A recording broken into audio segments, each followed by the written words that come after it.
میری غربت نے اڑایا ہے میرے فن کا مذاق، میری غربت نے اڑایا ہے میرے فن کا مذاق، تیری دولت نے تیرے عیبوں کو چھپا رکھا ہے۔ حیرت و افسوس ہے ان لکھے پڑھے جاہلوں پر جو انسانیت کے تحفظ و بقا کے لیے بنائے گئے اصولوں اور قوانین کا مذاق اڑاتے ہیں۔ آج انسانیت لاکھوں محافظوں کے ہوتے ہوئے بھی جس فساد، چوری، ڈاکہ زنی، راہ زنی اور لوٹ مار کا شکار ہے، اس پر انہیں شرم آنی چاہیے۔ یہ کہنا کہ اگر ہاتھ کاٹے گئے تو وہ روزی کیسے کمائے گا، ظلم کی انتہا دیکھیے۔ اس کاٹے ہوئے ہاتھ والے ظالم چور کی روزی کا خیال تو آ گیا، لیکن صحیح سالم ہاتھوں والے پڑھے لکھے لوگوں کے بے روزگار ہونے کا کوئی خیال نہیں۔ ایسی سزائیں صرف عبرت کے لیے دی جاتی ہیں تاکہ دوسرے لوگ محتاط ہو جائیں اور ان کی جان و مال محفوظ ہو جائیں اور پورا معاشرہ امن و سلامتی کا گہوارہ بن جائے۔ رشوت کا معنی اور اس کے اقسام۔ کوئی شخص حاکم یا کسی کو کچھ چیز دے تاکہ وہ اس کے حق میں فیصلہ کر دے یا حاکم کو اپنی منشا پوری کرنے پر ابھارے۔ علامہ ابن اسیر رحمۃ اللہ علیہ لکھتے ہیں، کچھ پیسے دے کر اپنی حاجت پوری کرانا یہ رشوت ہے۔ رشوت کی 4 اقسام ہیں۔ پہلی قسم یہی ہے کہ منصب قضا کو حاصل کرنے کے لیے رشوت دینا۔ اس رشوت کا لینا اور دینا دونوں حرام ہیں۔ نمبر 2، کوئی شخص اپنے حق میں فیصلہ کرانے کے لیے قاضی کو رشوت دے، یہ رشوت جان بین سے حرام ہے، خواہ وہ فیصلہ حق اور انصاف پر مبنی ہو یا نہ ہو۔ اس طرح کسی افسر کو اپنا کام کرانے کے لیے رشوت دینا بھی حرام ہے اور لینا بھی حرام ہے۔ نمبر 3، اپنی جان اور مال کو ظلم اور ضرر سے بچانے کے لیے رشوت دینا، یہ لینے والے پر حرام ہے اور دینے والے پر حرام نہیں۔ اسی طرح اپنے مال کو حاصل کرنے کے لیے بھی رشوت دینا جائز اور رشوت لینا حرام ہے۔ کسی شخص کو اس لیے رشوت دی کہ وہ اس کو بادشاہ یا حاکم تک پہنچا دے تو اس رشوت کا دینا جائز اور لینا حرام ہے۔ یہ رشوت کی 4 اقسام تھیں۔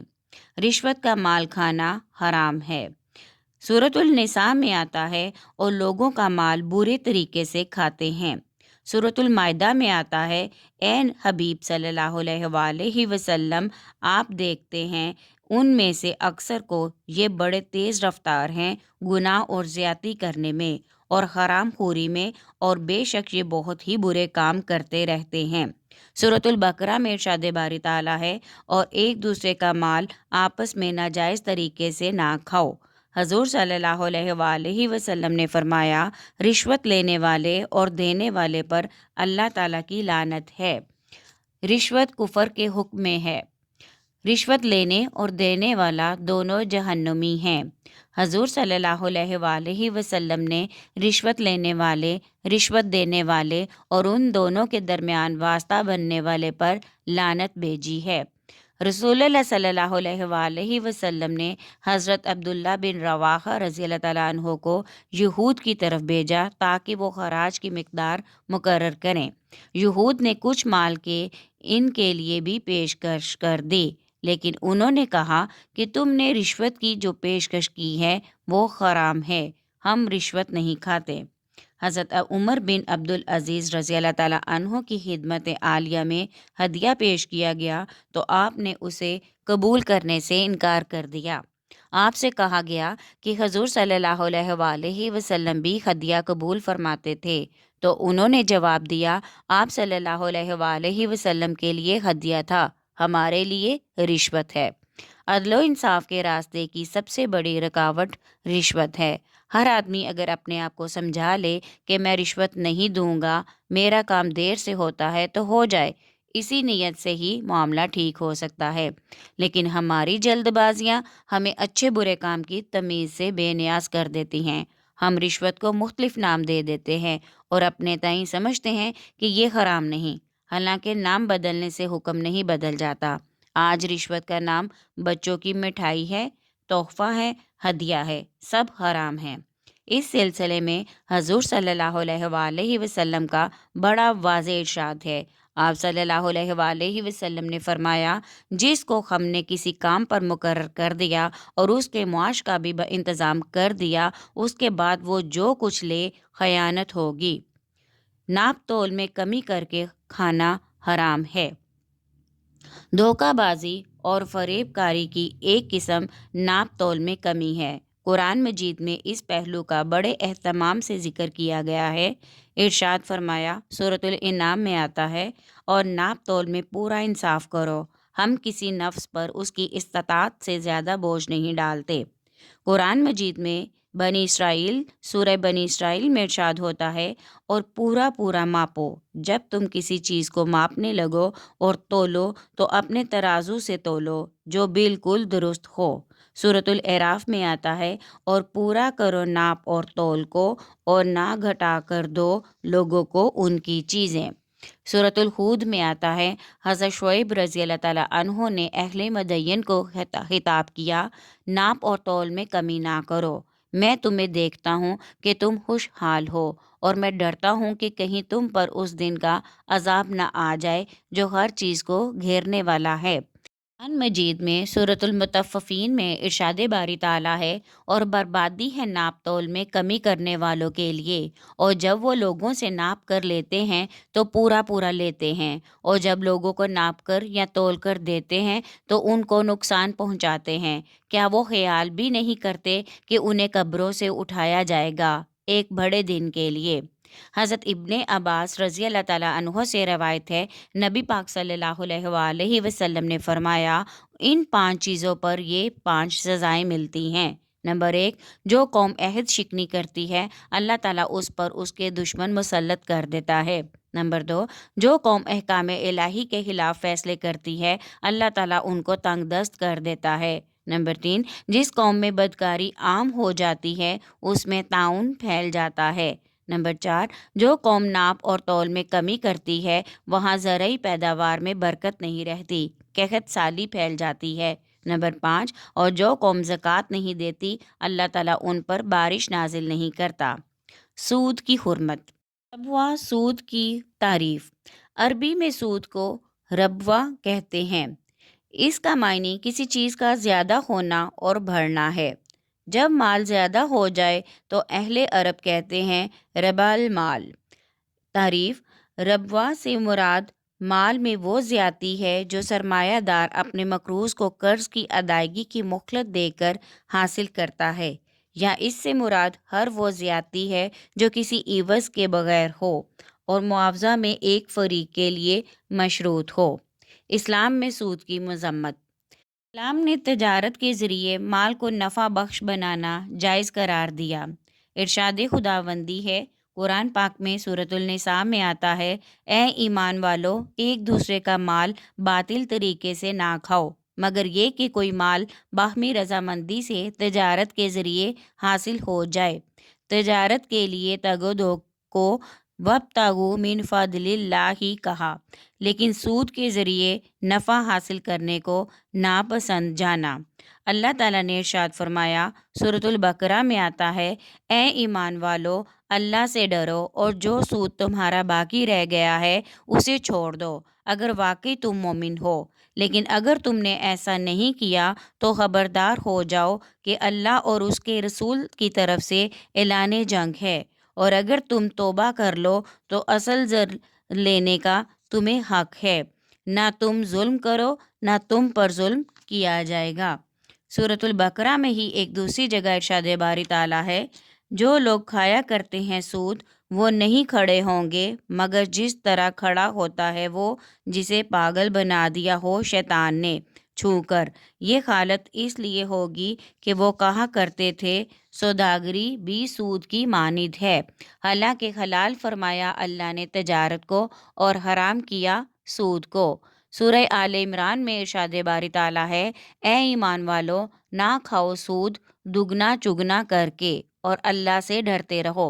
حضور صلی اللہ علیہ وآلہ وسلم نے فرمایا، اللہ نے سود کھانے والوں پر اور اس کے شاہدوں پر اور اس کی کتابت کرنے والوں پر لعنت بھیجی ہے۔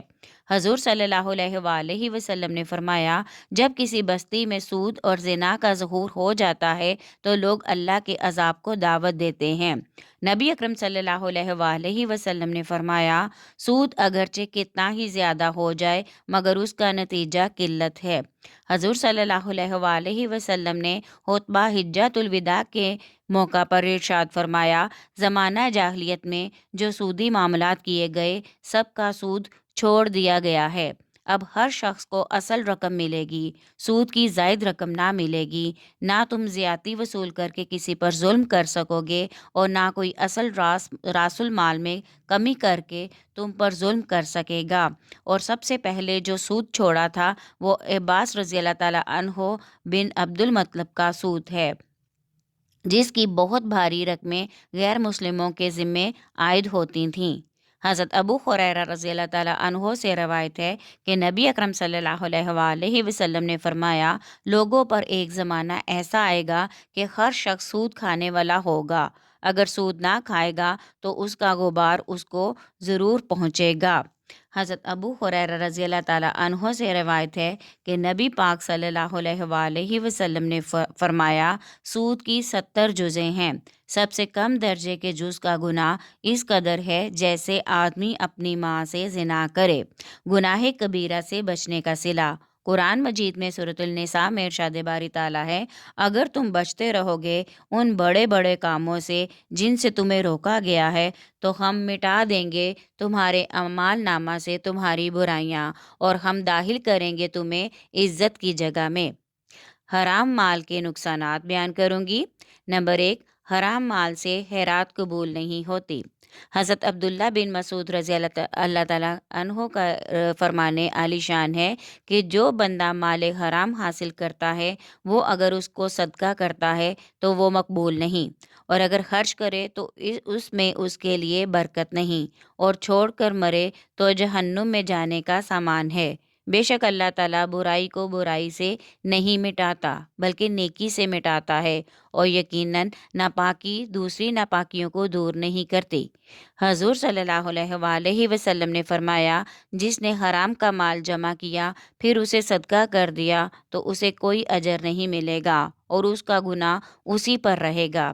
طبرانی میں روایت ہے، جس نے مال حرام حاصل کر کے اس سے کسی کو آزاد کیا اور صلہ رحمی کی، یا اس کے لیے ثواب کی بجائے عذاب اور گناہ کا موجب ہوگا۔ حضرت سفیان ثوری رضی اللہ تعالیٰ عنہ کہتے ہیں، جو شخص مال حرام سے صدقہ و خیرات دیتا ہے گویا وہ ناپاک کپڑوں کو پیشاب سے دھونے کی کوشش کرتا ہے، اس طرح وہ پہلے سے بھی زیادہ ناپاک ہو جاتے ہیں۔ نمبر 2، عبادت قبول نہیں ہوتی۔ ابن عمر رضی اللہ تعالیٰ عنہ نے فرمایا، جس نے 10 درہم کا کپڑا خریدا اور اس میں 1 درہم حرام ہے تو اللہ تعالیٰ اس آدمی کی نماز قبول نہیں کرے گا جب تک وہ اس کے جسم پر رہے گا۔ پھر آپ نے اپنی دونوں انگلیوں کو دونوں کانوں میں داخل کر کے فرمایا، یہ دونوں بہرے ہو جائیں، اگر میں نے حضور صلی اللہ علیہ وآلہ وسلم کو بھی فرماتے ہوئے نہ سنا ہو۔ رسول اللہ صلی اللہ علیہ وآلہ وسلم نے فرمایا، اے سعد، حلال کا کھانا کھا، تیری دعائیں قبول ہوں گی۔ قسم ہے اس ذات کی جس کے قبضہ قدرت میں محمد صلی اللہ علیہ وآلہ وسلم کی جان ہے، جب آدمی اپنے پیٹ میں حرام کا لقمہ ڈالتا ہے تو اس وجہ سے اس کی 40 دن کی عبادت قبول نہیں ہوتی۔ جو شخص حرام سے اپنا گوشت بڑھاتا ہے جہنم کی آگ اس کے بہت قریب ہوتی ہے۔ نمبر 3، دعا قبول نہیں ہوتی۔ حضرت ابو ہریرہ رضی اللہ تعالیٰ عنہ سے روایت ہے کہ نبی اکرم صلی اللہ علیہ وآلہ وسلم نے فرمایا، بے شک اللہ تعالیٰ پاک ہے اور نہیں قبول فرماتا مگر پاک کو، اور بے شک اللہ تعالیٰ نے ایمان والوں کو اسی بات کا حکم دیا ہے جس کا رسولوں کو حکم دیا تھا، یعنی فرمایا، اے رسولو، پاک چیزوں سے کھاؤ اور نیک عمل کرو۔ فرمایا، اے ایمان والو، پاک چیزوں سے کھاؤ اور جو ہم نے تمہیں روزی دی۔ پھر ایک آدمی کا ذکر فرمایا جو طویل سفر کرتا ہے، بال بکھرے ہوئے غبار آلود ہیں، اپنے ہاتھوں کو آسمان کی طرف اٹھا کر کہتا ہے، یا رب، یا رب، حالانکہ اس کا کھانا حرام، اس کا پینا حرام، اس کا پہننا حرام، اس کا لباس حرام، اسے حرام غذا کھلائی جاتی ہے، بھلا اس کی التجا کیسے قبول کی جائے گی؟ حضرت عبداللہ بن عباس رضی اللہ تعالیٰ عنہ سے روایت ہے کہ حضرت سعد بن ابی وقاص رضی اللہ تعالیٰ عنہ نے حضور صلی اللہ علیہ وآلہ وسلم سے عرض کی، یا رسول اللہ صلی اللہ علیہ وآلہ وسلم، آپ دعا فرمائیں اللہ مجھے مستجاب الدعوات جس کی تمام قبول ہوں بنا دے۔